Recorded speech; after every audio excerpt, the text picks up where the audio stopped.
Shalom, shalom. Jésus-Christ est Seigneur, il est notre Rédempteur, mes frères et sœurs. Pour moi, c'est un plaisir de vous retrouver devant là. Je suis devant vous. Vous me voyez. C'est merveilleux. Je suis content vraiment. C'est une grâce que Dieu me donne. C'est un privilège de me tenir devant vous. À chaque fois que je me tiens devant vous, c'est vraiment un privilège. C'est une grâce incomparable. Vous savez, c'est vraiment une grâce incomparable d'être là devant vous, de pouvoir parler de Jésus, de la personne que nous aimons tant, de la personne que j'aime tant, la personne que nous partageons tous, cet amour commun. Amen. Jésus-Christ, notre Seigneur et notre Rédempteur. Amen. Jésus-Christ est notre Sauveur. Nous le savons. Depuis le début de l'année, nous savons que Jésus-Christ est notre Seigneur. Depuis, pour certains, ils ont découvert Jésus dans cette année même. Tout au long de l'année, vous avez découvert, peut-être que vous ne le saviez pas au départ, mais aujourd'hui vous le savez, que Jésus-Christ est votre Seigneur. Amen. Et il y a d'autres personnes également, c'était depuis quelques années, ils savaient que Jésus-Christ était leur Seigneur. Cette année, ça t'a permis encore de le comprendre encore plus, n'est-ce pas?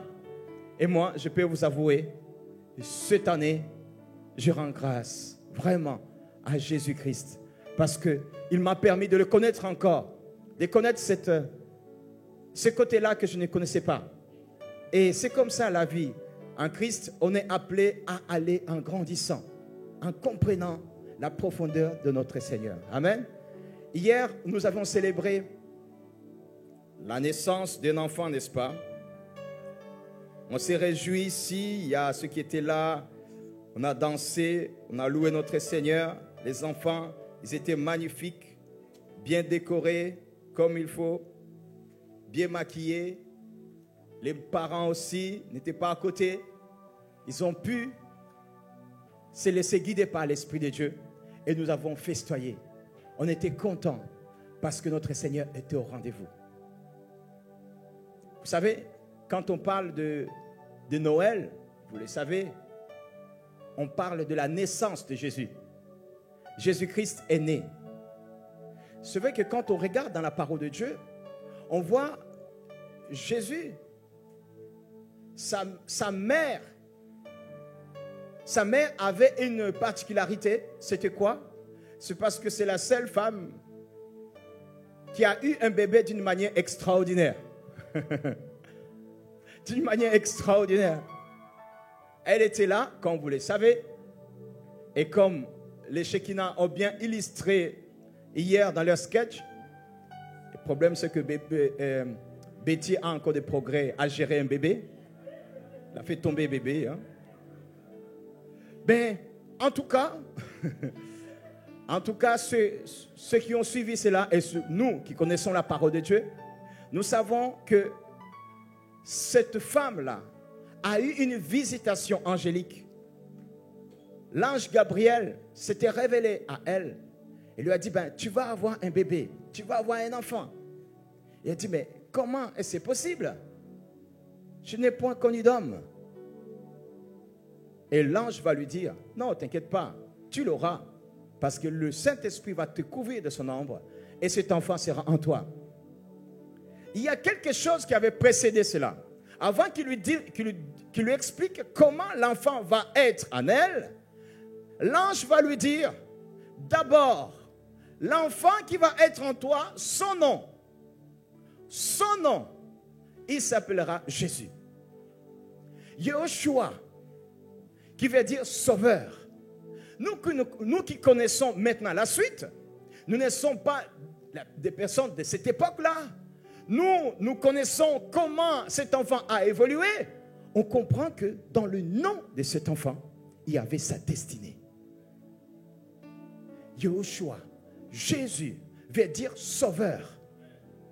Et on voit que dans le nom même de cet enfant, il y avait toute sa vie. Toute sa vie était dans ce nom. Le nom de Jésus voulait dire ce qui allait suivre. Et la maman devait savoir en quoi se tenir. Bon, déjà, savoir que ça sera un sauveur. Mais quel genre de sauveur? Il y a une autre personne qui a vécu la même période que Jésus. Il était plus grand, plus vieux de Jésus de 6 mois. Cette personne, c'est Jean-Baptiste. Pareil aussi, sa naissance, c'est une naissance exceptionnelle. C'est un miracle. Sa maman était stérile. Elle était déjà vieille. Son papa était vieux. Il ne pouvait plus avoir d'enfant. Son père, qui était sacrificateur, il a été choisi, a été tiré au sort pour servir une fois par an dans le Saint des Saints, dans la présence de Dieu. Eh bien, cet homme-là, en étant là-dedans, en étant dans la gloire de Dieu, en servant Dieu, l'ange, le même ange qui va se révéler à Marie, ce même ange s'était révélé 6 mois plus tôt à Zacharie, le papa de Jean-Baptiste, en lui disant, tu vas avoir un fils. Ben, Zacharie va dire, comment ça se fait? Ben, il va dire, bon, à partir de maintenant, tu ne parleras plus. Parce qu'il n'avait pas eu confiance à 100% en disant, rien n'est impossible à notre Dieu. Le Dieu que je sers, l'ange Gabriel est en train de lui dire, le Dieu que je sers, rien n'est impossible à ce Dieu-là. Peut-être que vous avez entendu parler de Dieu, mais celui-là que je sers, celui qui est mon Dieu, rien n'est impossible à celui-là. Parce qu'il est le créateur de toutes choses. À partir de maintenant, tu ne parleras plus. Je vous amène dans cette parole dans Luc chapitre 1, verset 57. Maintenant, le Dieu de l'impossible, quand il dit, la parole s'accomplit. Il a promis, ben oui. La femme, Élisabeth, elle est bel et bien tombée enceinte. Et ici, au verset 57, on nous décrit la naissance de cet enfant. La Bible dit, le temps où Élisabeth devait accoucher arriva. Elle enfanta un fils. Ses voisins et ses parents apprirent que le Seigneur avait fait éclater envers elle sa miséricorde et ils se réjouirent avec elle. Rappelez-vous, si vous suivez ce passage depuis le début, chapitre 1, vous allez comprendre que Élisabeth avait caché cela pendant 6 mois. Personne ne savait qu'elle était enceinte. Eh bien, donc, la famille a eu à peu près 3 mois de réaliser que cet enfant-là, et qu'Élisabeth va avoir un enfant. Et quand la nouvelle était arrivée, ça y est, elle a enfanté, c'était la joie, ils ont partagé la joie avec elle. Donc ses voisins et ses parents apprirent que le Seigneur avait fait éclater envers elle sa miséricorde. Ils se réjouirent avec elle. Le 8e jour, ils vinrent pour circoncire l'enfant. Ils l'appelaient Zacharie, du nom de son père. Vous comprenez ici, le papa ne parlait pas. On est bien d'accord. Depuis la conception de cet enfant, le papa ne pouvait plus parler. Il était devenu muet. Et ce sont les membres de la famille qui vont dire, bon, il va s'appeler Zacharie, comme son père. Mais sa mère prit la parole et dit, non, il sera appelé Jean. C'était le 8e jour. Dans la culture juive, c'était le 8e jour où il y avait la circoncision. Et au moment de la circoncision, c'est là qu'on attribuait le nom à l'enfant. On le déclarait. Hey, voyez, cette alliance, au moment de l'alliance du sang, l'alliance d'Abraham, c'est à ce moment-là, l'enfant avait son nom. Et dans le nom de cet enfant, il devait avoir quelque chose. Mais sa mère prit la parole et dit, non, il sera appelé Jean. Ils lui dirent, il n'y a dans ta parenté personne qui soit appelé de ce nom.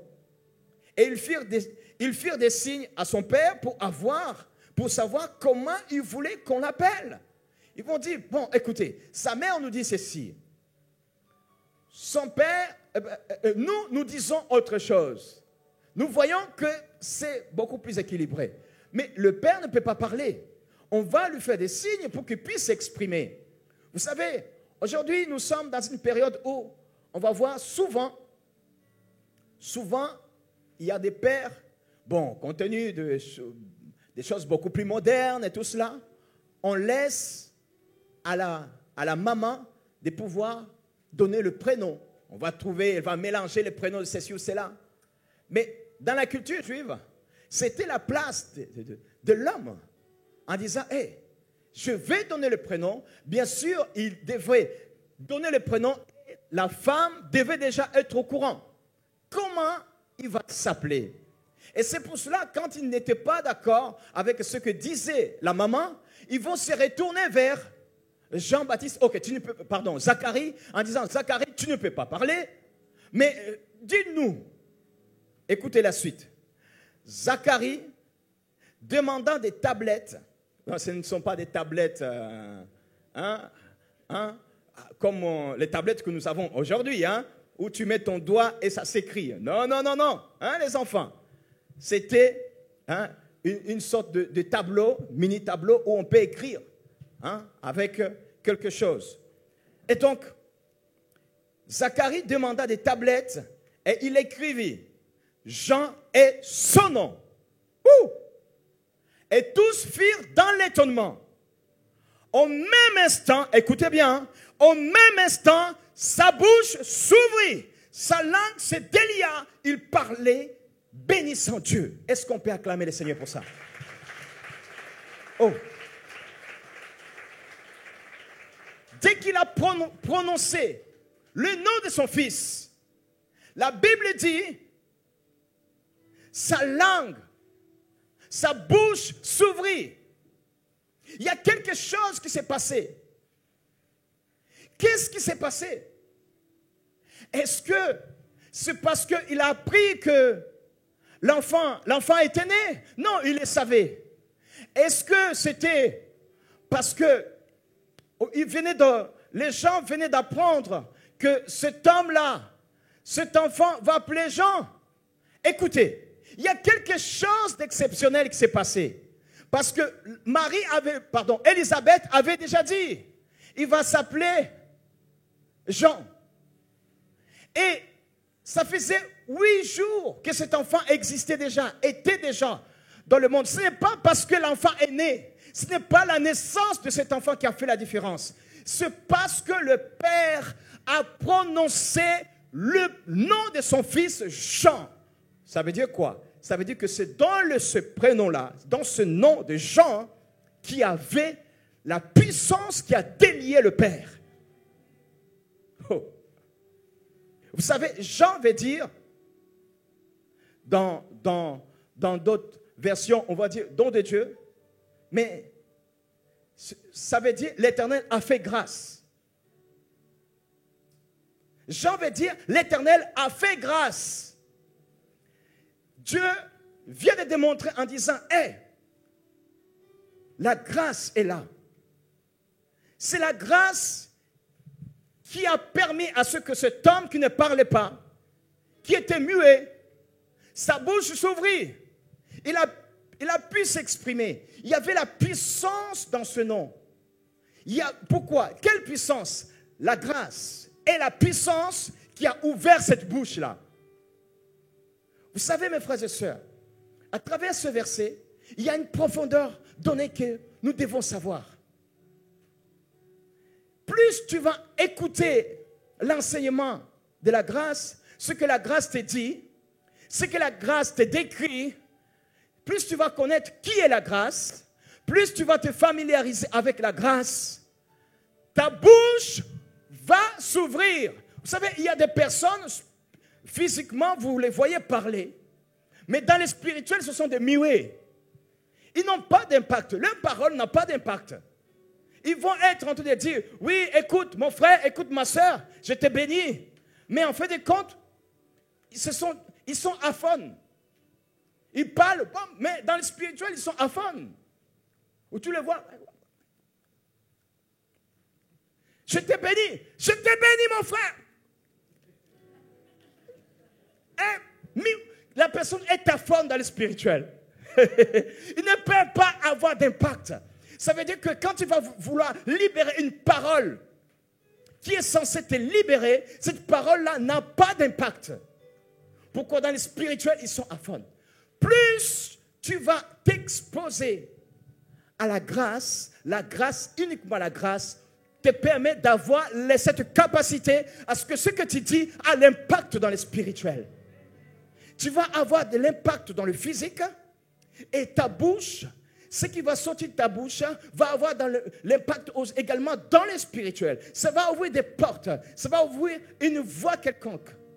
Tu vas vouloir conseiller tes enfants, mais tu parles, tu cries. Mais ça ne marche pas. Tu dis, mais pourquoi? Et pourtant j'écris, j'ai utilisé des stratégies. Mais en fait de compte, ce ne sont pas des stratégies. Il y a celui qui est mieux qu'une stratégie quelconque. C'est la grâce. Celui qui s'appelle la grâce.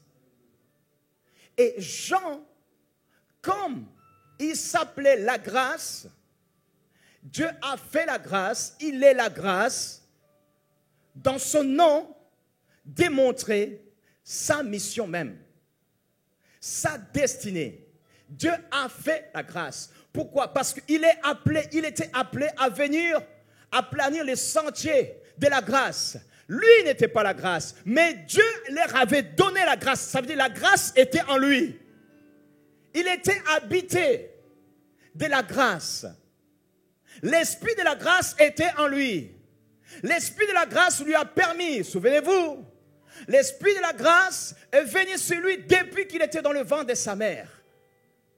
Et cet enfant était appelé à bien préparer la venue de la grâce pour que tout le monde puisse comprendre qui est la grâce.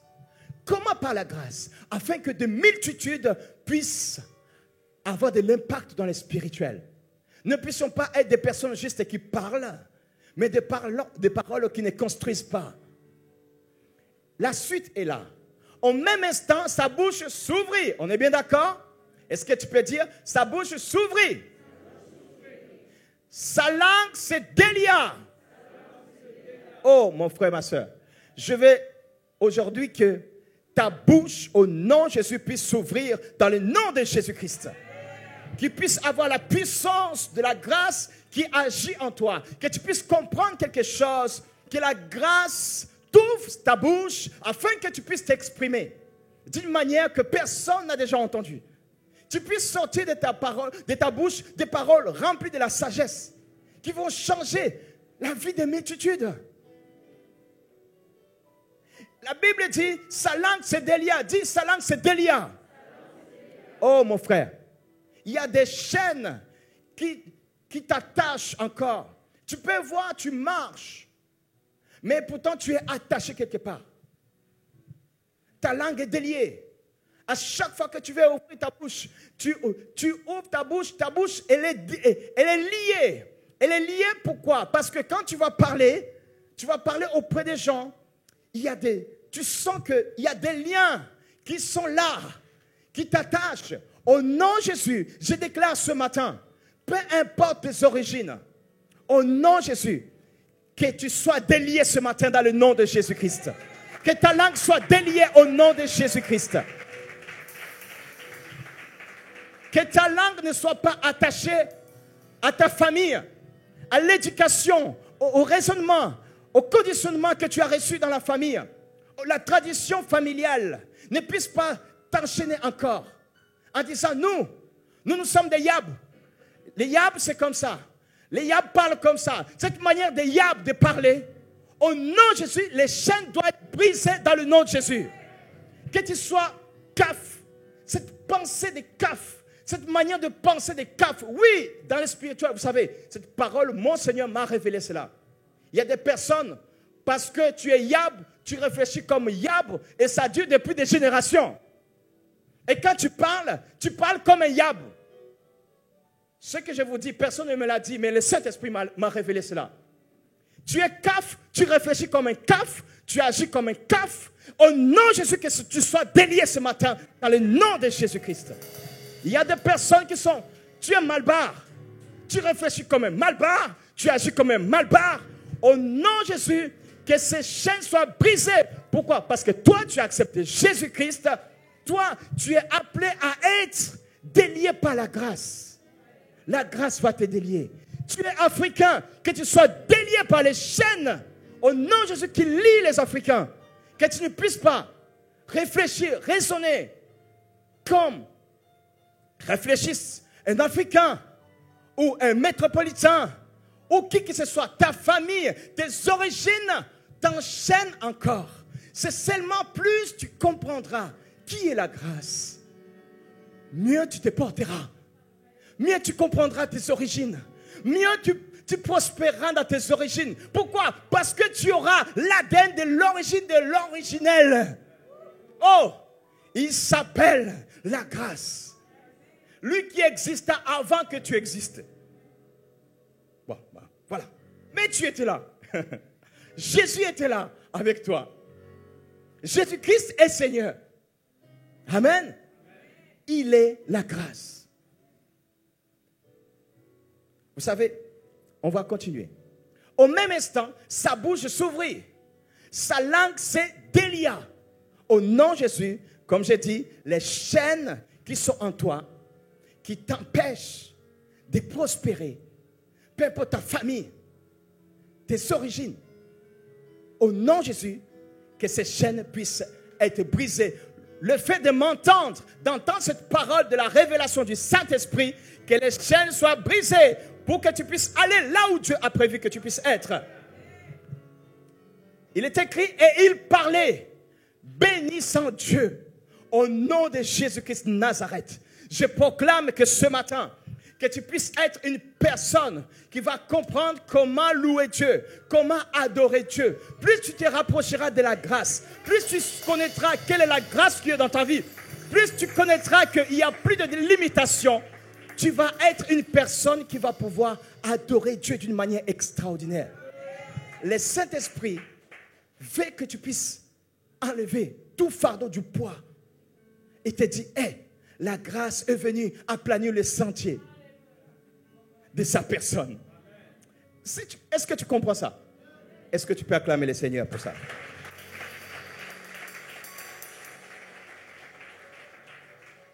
Il est écrit, tous ceux qui les apprirent, les gardèrent dans leur cœur. Pourquoi? Il a pris quoi? La crainte s'empara de tous les habitants d'alentour. Et dans toutes les montagnes de la Judée, on s'entretenait de toutes ces choses. Et c'est pour cela que tous ceux qui les apprirent, les gardèrent dans leur cœur, en disant, que sera donc cet enfant? Et la main du Seigneur était avec lui.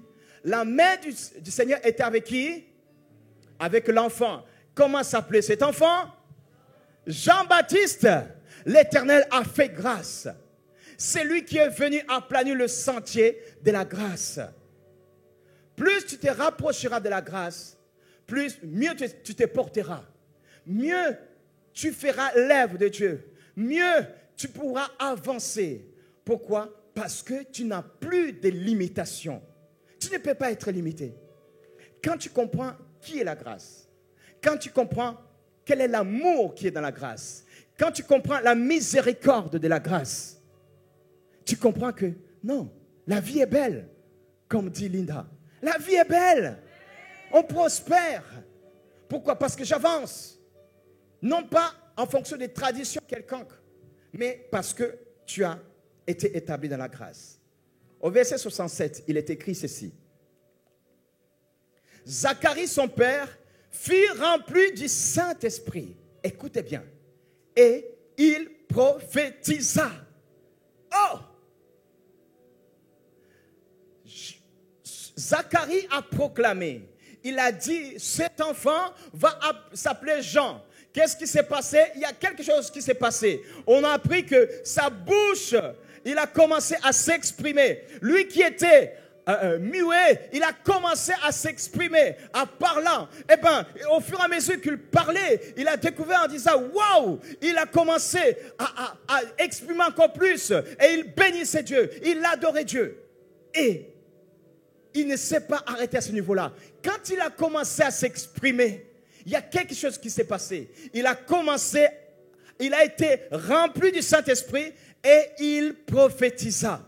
Au nom de Jésus-Christ de Nazareth, je déclare dans le nom de Jésus-Christ, parce que toi, tu es né dans cette famille, toi, tu es né dans cette famille, que Dieu puisse t'établir dans cette onction prophétique, tu sois une personne prophétique qui va impacter de ceux de ta lignée, afin qu'ils puissent être des appelés de Dieu. Rien que toi, tu peux changer les cours de ta famille. Rien que toi. Rien que la naissance de Jean, Zacharie a été établie. Souvenez-vous, hein? Zacharie était sacrificateur. Il n'était pas prophète. Il était sacrificateur. À ce moment-là, il va prophétiser. Pourquoi? Parce que le caractère de Jean-Baptiste, la mission de cet enfant, l'a impacté. Pourquoi? Parce que cet enfant est venu dans sa lignée. Il y a ces personnes-là qui doivent se positionner. Tu dois te positionner comme disait notre sœur Nawal hier soir. En disant, positionne-toi. Il y a des personnes tu es l'étoile qui brille plus que celle des autres. Dieu t'a appelé à être une étoile qui va briller. Une étoile royale. Cette étoile-là qui va permettre à ce que tu puisses aller de l'avant. Dans le monde spirituel, il y a celui qui voit ton étoile. Il voit ta destinée. Il voit ta mission. Et toi, tu es la personne qui est appelée à faire entrer tout le monde dans leur destinée. Pourquoi? Parce que toi, tu t'es positionné. Alléluia. Positionne-toi comme il faut. En disant, oui, je suis la personne qui est appelée à être comme celui qui est venu s'établir dans ma vie. Automatiquement, Zacharie a prophétisé. Pourquoi? Parce que l'enfant est né à travers lui. Des ses reins, l'enfant, le prophète est né. Jean-Baptiste est le dernier prophète de l'Ancien Testament. Le prophète était né et il s'est retrouvé à être impacté de l'onction qui allait accompagner cet enfant dans son ministère. Et il a prophétisé. Et quand tu entends ce qu'il a prophétisé, c'est tout simplement merveilleux. C'est tout simplement merveilleux. Je vous conseille de rentrer chez vous, à la maison, et rentrer encore en profondeur dans la prophétie qui était sortie de la bouche de Zacharie.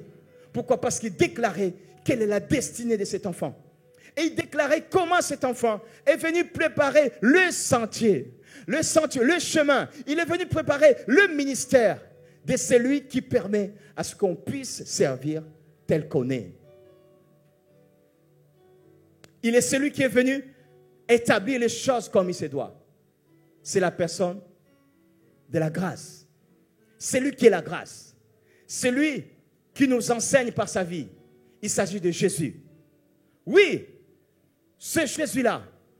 Pour Jean-Baptiste, depuis sa naissance, il était lié. Il était venu pour préparer le chemin de celui qui est son héros. Son héros pour toujours. Pour toi et moi également, c'est Jésus-là, celui qui est venu. La grâce est mon héros. La grâce a changé ma vie. La grâce me fait dire en disant non, je ne suis pas à être limité. Je vais aller là où Dieu a prévu que je sois. Dieu a prévu que j'aille dans ma destinée. Eh bien, je vais rentrer. C'est mon héros. Pourquoi? Parce que je l'ai vu faire. Un héros, c'est quelqu'un qui se distingue par sa bravoure.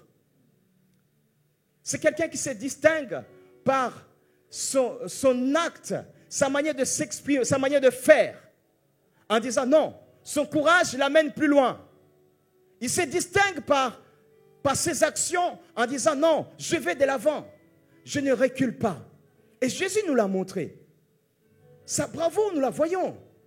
C'est ça un héros. C'est celui qui va plus loin. Il ne se dit pas non, je me limite à là. Non, il nous a dit, écoutez, je suis né et je suis venu pour un but bien précis, une mission bien précise.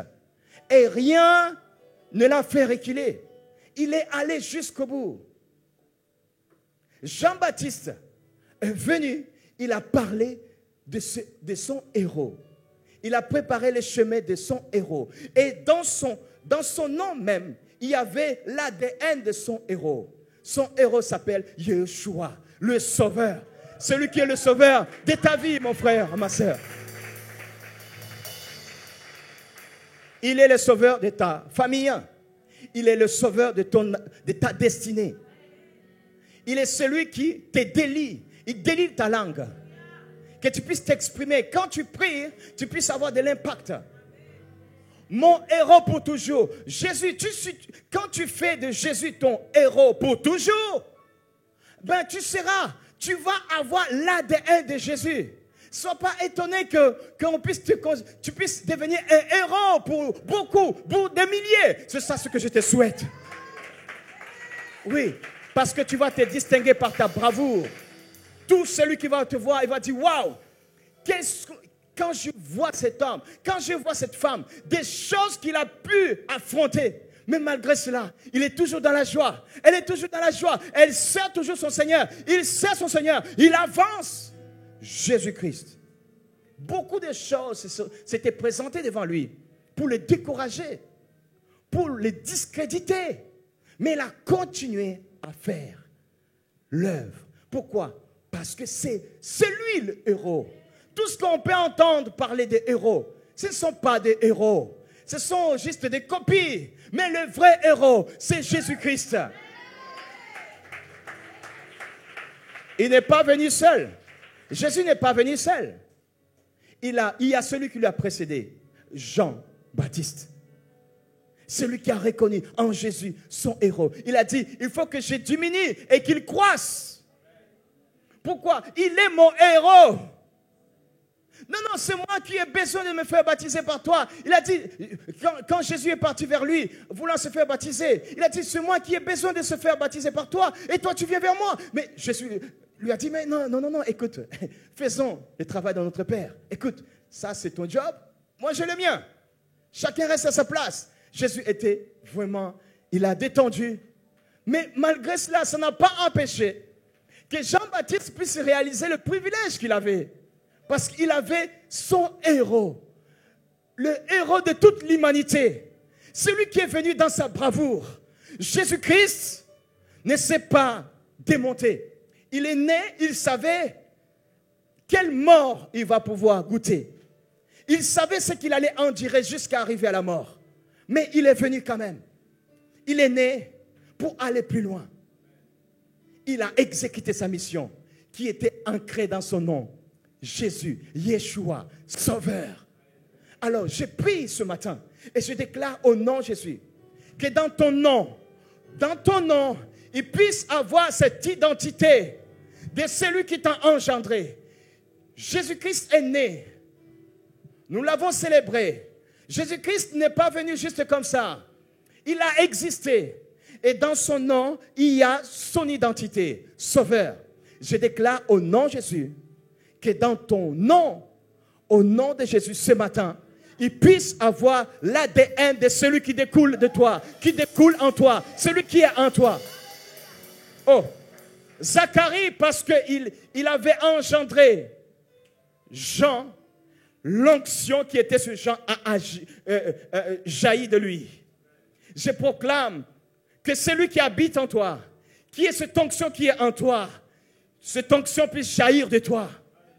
À travers ton nom, celui qui entendra ton nom puisse être impacté par la puissance de Dieu. Pourquoi? Parce que l'identité de ton nom change. Peu importe tes origines, peu importe ta famille, peu importe les malédictions de ta famille, peu importe les limitations de ta famille. Oh, tu te présentes pour chercher du travail. Dès que quelqu'un entend ton prénom, il dit, il n'y a pas de travail ici. Au nom de Jésus, je le déclare que ce matin, à partir d'aujourd'hui, ton nom puisse être une arme puissante dans le spirituel. Au nom de Jésus-Christ. Jusqu'à maintenant, tu étais limité à faire des choses. Pour ce que toi, tu es sans papier. Tu me suis, tu n'as pas de papier. Pourquoi? Parce que quand tu as déposé ta demande au service de la préfecture, ils ont rejeté ton dossier. Au nom de Jésus, que ton nom puisse changer de puissance d'identité. Au nom de Jésus. Ce matin même. Parce que notre Dieu n'a pas de limites. Au nom de Jésus. Peu importe les chaînes qui t'accablent. Parce que c'est ta famille. On a dit non, toi tu ne prospéreras pas. Tu n'auras pas de diplôme. Tu ne vas pas faire des grandes études. Et pourtant, toi, tu en as envie. Au nom de Jésus, que ces chaînes soient brisées ce matin dans le nom puissant de Jésus-Christ.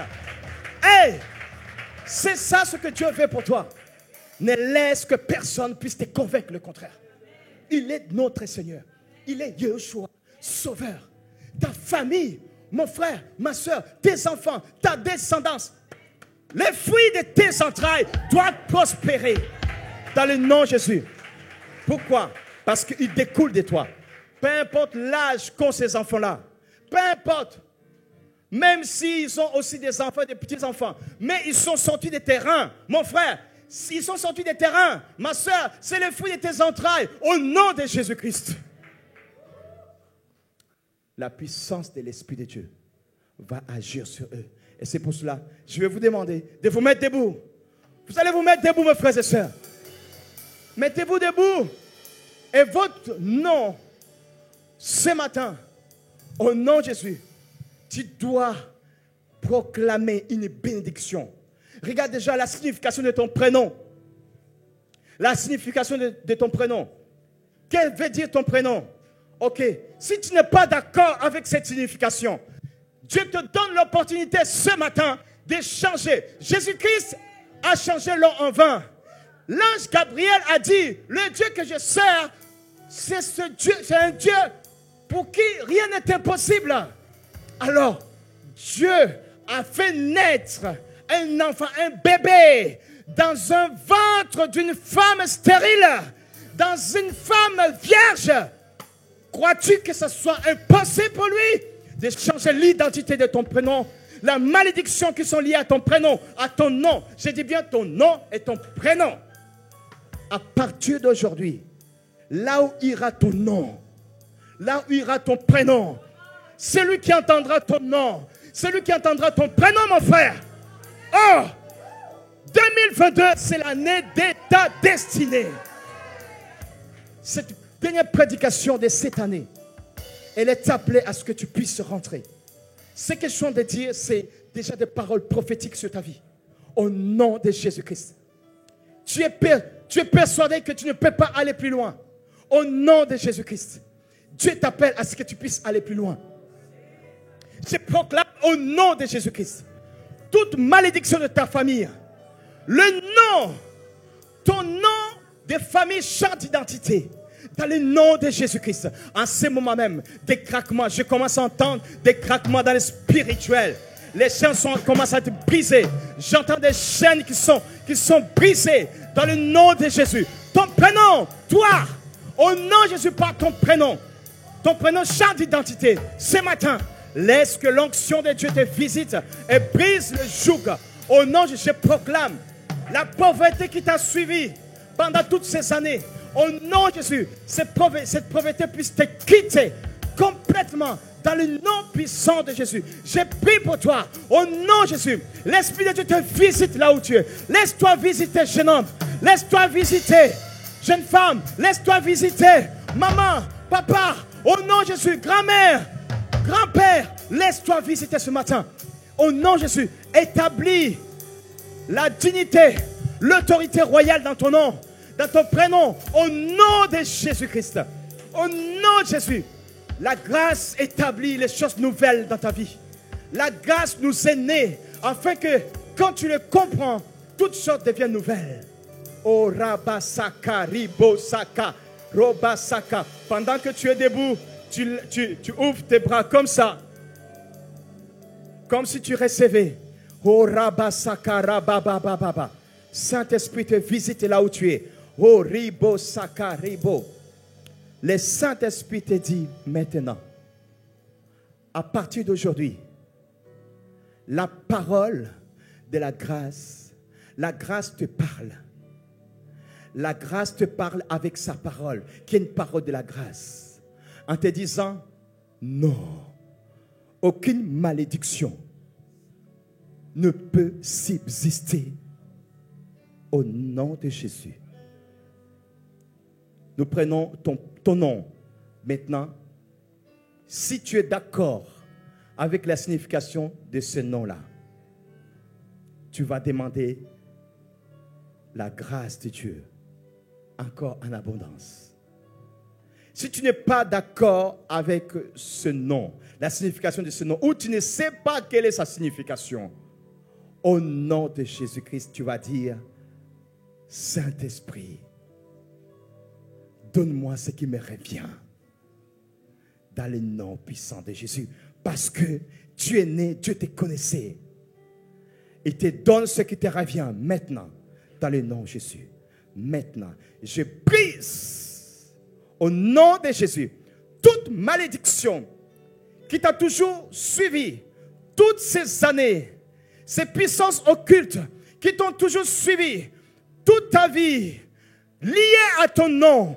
Au nom de Jésus, ces géants qui t'attachent, qui t'empêchent de marcher, qui influencent ton raisonnement, qui influencent ton intelligence, qui a influencé ton éducation. Au nom de Jésus, que cela soit brisé dans le nom de Jésus. Et tu prospères. Parce que ce nom rentre dans sa destinée. Au nom de Jésus, tu es né dans cette famille, tu as une destinée. Maintenant, ton prénom, Harabasika. Écoute bien, parce que quand tu es né, c'est à ce moment-là qu'on t'a donné le prénom. Le nom existait avant que tu sois né. Maintenant, ton prénom, au nom de Jésus-Christ.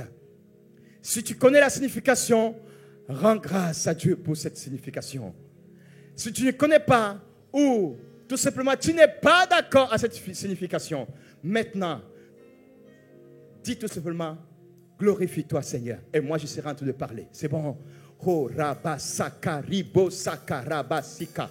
Ko rabasika yoko rabasika. Seigneur, tu es celui qui m'a conduit à donner cette parole.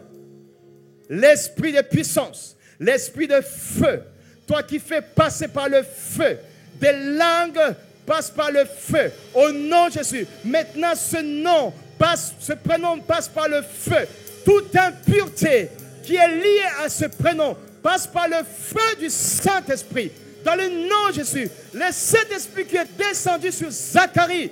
Et Zacharie a commencé à prophétiser. Je prophétise au nom de Jésus que ce prénom puisse l'amener dans sa destinée. Dans le nom de Jésus, il rentre dans sa destinée. Il rentre dans sa destinée. Il rentre dans sa destinée. Il rentre dans sa destinée. Au nom de Jésus. Au nom de Jésus. Au nom de Jésus. Au nom de Jésus. Au nom de Jésus. Au nom de Jésus. Au nom de Jésus. Rentre dans ta destinée. Au nom de Jésus. Au nom de Jésus. Au nom puissant de Jésus-Christ. Tu rentres dans ta destinée maintenant. Je prophétise. Tu rentres dans ta destinée. Dans le nom puissant de Jésus. Ton prénom. Des peuples entendront ton nom, ton prénom. Des vies seront changées. Les gens, quand ils liront ton prénom, ils seront impactés. Dans le nom de Jésus. Les fruits de tes entrailles, quand ils diront, maman s'appelle tel prénom, leur vie changera. Au nom de Jésus. Au nom de Jésus. Les fruits de tes entrailles, quand ils diront, papa, son prénom c'est tel. Au nom de Jésus, leur vie changera. Dans le nom de Jésus, l'Esprit de Dieu a prévu que tu rentres dans ta destinée. Soyez pas déconcentrés. Suivez la puissance de l'Esprit de Dieu. Au nom de Jésus, agis sur vous. Là où vous êtes, peu importe là où vous êtes, vous rentrez dans votre destinée. Il s'agit bien de votre destinée. La destinée qui est attachée à ton prénom. Va, cours vers ta destinée. Parce que c'est ça ce que Dieu a prévu pour toi. Rentre dans ta destinée ce matin. Au nom de Jésus-Christ de Nazareth. Au nom de Jésus. Est-ce qu'on peut acclamer Jésus?